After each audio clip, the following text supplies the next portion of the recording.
Hey guys, I'm back again with another video on my coin collection.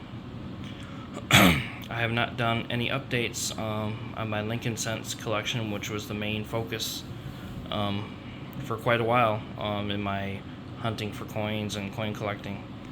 So I figured I would do a little update. As you can tell from the last time I've done an update, this is a different album. I opted, well, first, since my last video, which I think was maybe 6 to 8 months ago on my Lincoln Cents, maybe I'm not sure. I was still working on the Business Strikes. It was a Business Strike album. It wasn't a Proof album. So, but about 3 or 4 months ago, sorry about the glare, by the way, I actually completed in the capacity of what I intended to fill in the album. So I had all the Business Strikes filled, except, with the exceptions of certain key dates. And so what I have here, since I've done since then,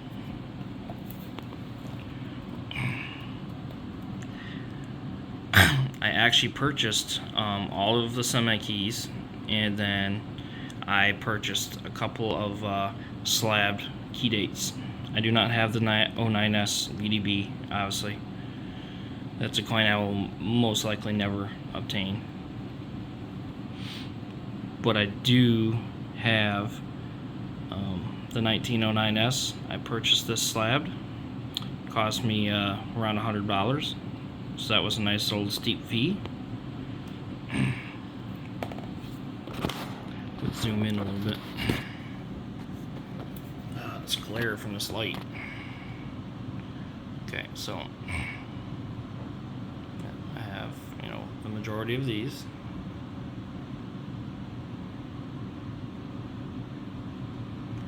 I do not have the 1914D. Unfortunately, that is my next major coin purchase that I'm planning to do. But that'll be in the future.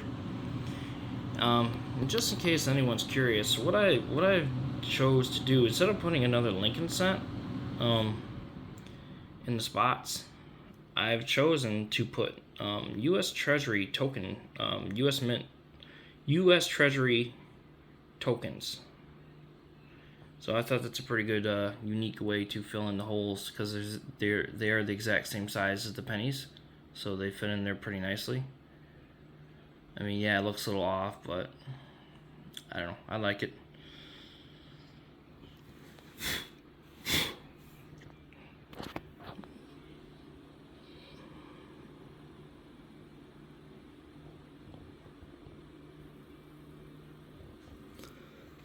Sorry, I'm blowing a little bit of the specs. That's one of the things I don't like about Dansko albums. They get this crud kind of in here from the sides of the albums, the album holes.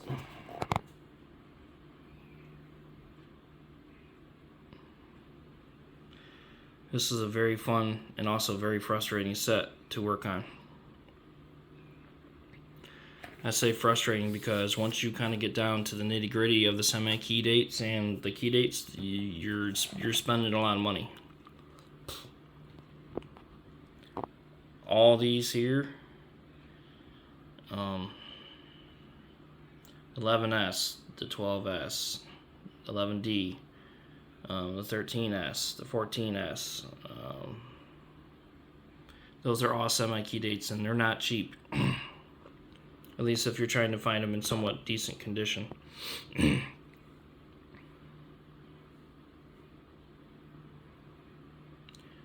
But yeah, despite not technically having a complete set, it's pretty complete for me, and I'm pretty proud of it. It was quite a hoot searching through coin rolls and going through eBay and coin stores trying to find all these Lincoln Cents. I gotta say, it's definitely the most fun I ever had putting a collection together. Let's go to the second page. This was another pretty costly coin, depending on what condition you try to get it in. I think this one only cost me around 20 bucks because it's not really the best condition. This is a semi-key date, the 1922D. And here's another hole filler because this is a coin I would never buy, nor can I afford. On a side note, there is a variety of the 22D that has a weak D, and depending on which one you buy, the die marks, it might almost essentially look like a 22 plane. So I thought about kind of going that route, maybe in the future, because you can get those for around 30 to 50 to 60 bucks, which is a hell of a lot cheaper than this. You're looking, this is the second most expensive Lincoln set next to the S09 SVDB. And I'm not paying that kind of money. First of all, I can't afford it. Second of all, in my opinion, it kind of doesn't really go in this set, but Dansko likes to include it, so.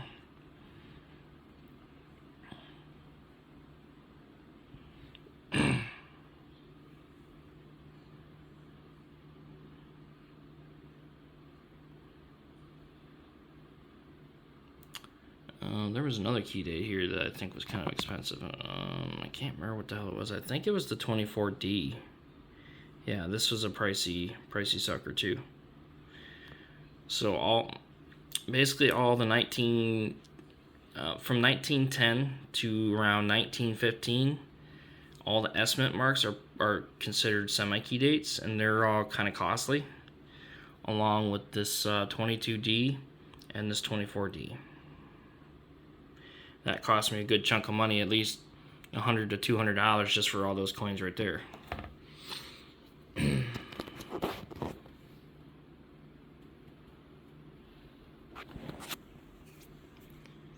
I would like to potentially maybe upgrade some of these coins in the future, because I mean, they're not really the best. Some of them look pretty decent. Like this guy, this one looks pretty good. Sorry, my camera doesn't want to focus.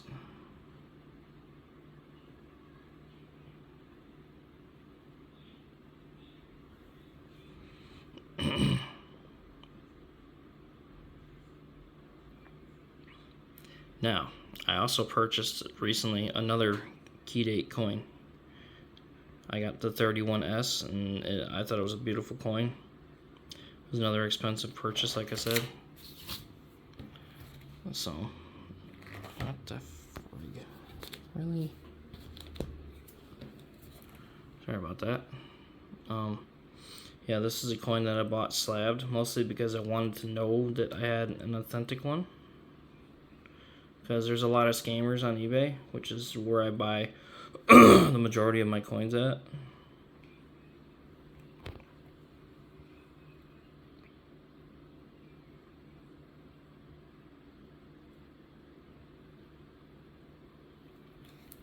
Go on to the next page. You guys have actually seen a good majority of this. These are all complete as well. Like I said, not necessarily in the best condition, but it'll do for now. You're gonna spend top dollar if you're trying to buy every single wheat cent in BU condition. This is a coin that definitely needs to go at some point. Have an upgrade. This one too. But like I said, these are ones I think I found in coin roll hunting. So, of course, you got the steel cents. Now, I don't really know if these are legit, you know, 100% original steel cents. These might have been replated. At least these two. I don't know about this one, but I mean, it is what it is. I thought they looked nice and I bought them, so.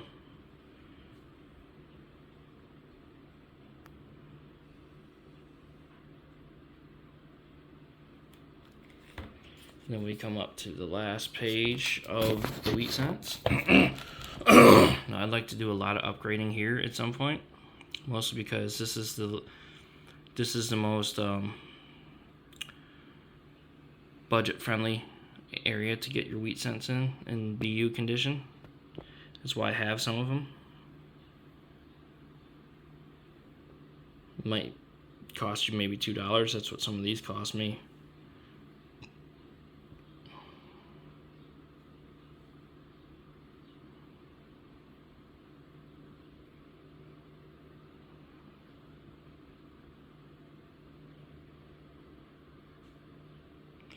So what I chose to do in here, I put a reverse wheat cent so you can see the reverse.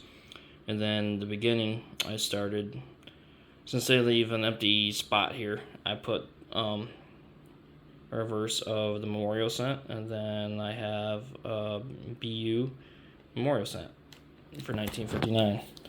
Now this next one, where the memorial cents actually start, this one is actually a proof, but they didn't differentiate between business strikes and proofs really much. So,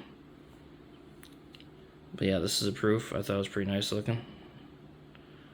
I quite like this memorial cent page. This is probably my favorite page of the memorial cents because most of these are in pretty nice shape. This sucker was hard to find.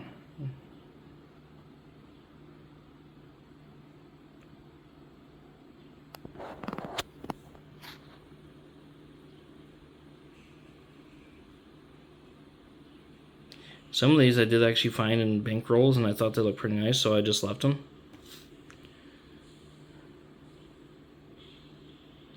A few of these here, I'm not sure which ones, maybe the 67 and 66 were actually the SMS or proof versions. They're not the standard business strikes. That's why they're super shiny. And I did choose to add a few random proofs into the mix in the beginning. Mostly, for example, right here. Now, this is a proof 1970S, and this is a business strike. Now, they are both large date. I do not have a small date, mostly because these are really difficult coins to find. They're really expensive, and they're really kind of hard to tell the difference between the small date and the large date. So I have not opted to purchase one just yet. I would like to in the future, but a lot of sellers on eBay like to pass large date coins off as small date. So, and I don't really know if I want to do the small date proof or the business strike. The business strike would probably be cheaper.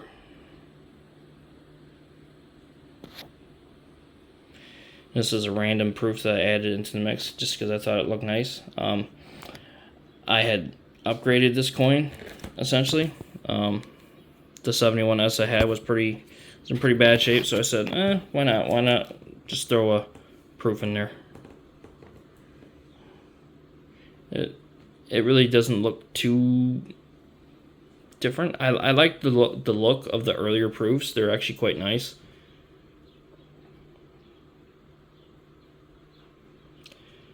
This is just a standard business strike. The 73S. Now this is where I started picking up with collecting more. This is the page where the proofs start. My 74S here is actually a proof. I upgraded to this because I kind of wanted to see what it looked like. My 74S business strike was kind of not the nicest, so. But this is where the actual proof only variations start. But to keep it uniform, I might just kind of keep this one in here. They're all on the same page, so why not just keep it even? And I think it's interesting also the fact of how different many Lincoln cent proofs look.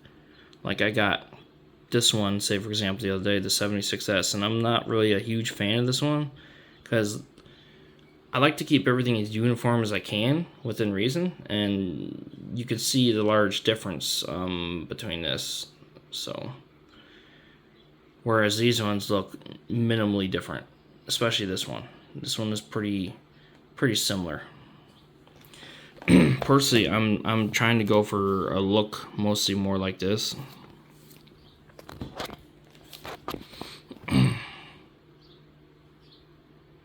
Don't have the 77S. I don't have any of the other proofs on this page.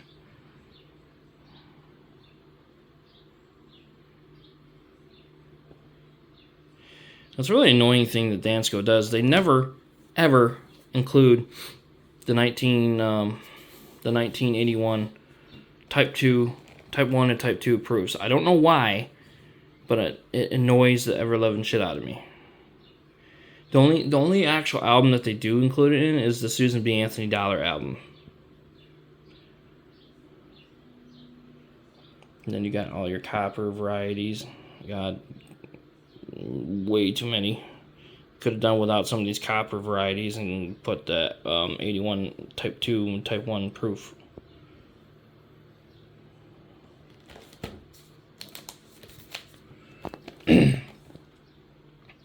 A lot of these aren't really the nicest looking. I do plan to upgrade a bunch of them eventually. That's one enjoyable aspect of having a large series to work on. If despite being full or complete, I feel like there's always things you can do later on when you're actually complete with the series. Like, I can go back and upgrade coins. I can add proofs to the mix, I actually wasn't going to do proofs originally. I was going to just leave it as is, but I thought, why not? I kind of miss collecting Lincoln Cents. They're so interesting. So why not have a more complete album, take some time, and continue adding to it.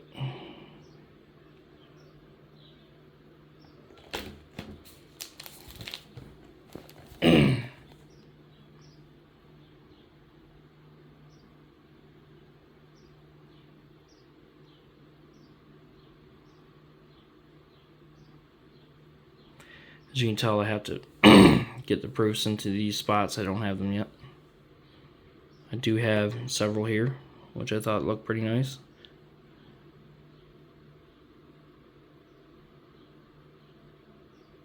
This is a BU coin, I'm sure you can tell. I don't think this one is, I don't know. Here's another proof.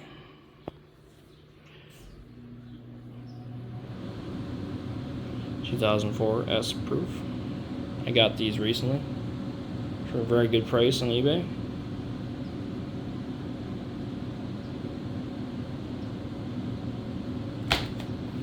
And then we come to the last page. Don't have any of the proofs here.